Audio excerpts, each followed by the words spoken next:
The hotel has to explain to us bakit walang mga exit kaagad. They hid in the small rooms, mga storage, and in the toilets, and the comfort rooms. And they died of suffocation. And to think that there's only one running a rampage there. Malas na talaga. I'm sorry that it had to happen. And I apologize to the families that expecting us to. We could not do it also without knowing what was happening. Gusto kasi nila na malibre talaga kaaway. Wala namang kalaban. Ayaw namang pumatay. Bakit ba nagdamay ng tao? Would ever think that one man could cause the death without really knowing it, without intending to kill people, but the fact is, the reaction was to go inside the rooms.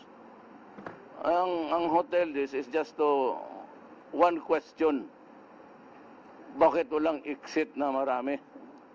But you know, in magsunog, if there is water, you just wet it, then place it inside your face, inside rather, over your face, and creep mga about a few meters away. Ang usok kasi pataas yan. And if you have that, your handkerchief, basahin mo lang, tapos you slowly, kung makaya mo pang saan ang exit, you just crawl.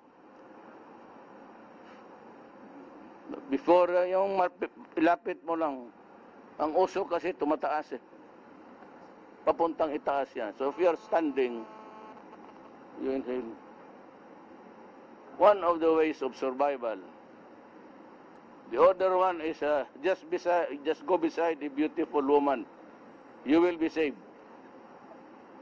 Because you will be inspired to rescue her.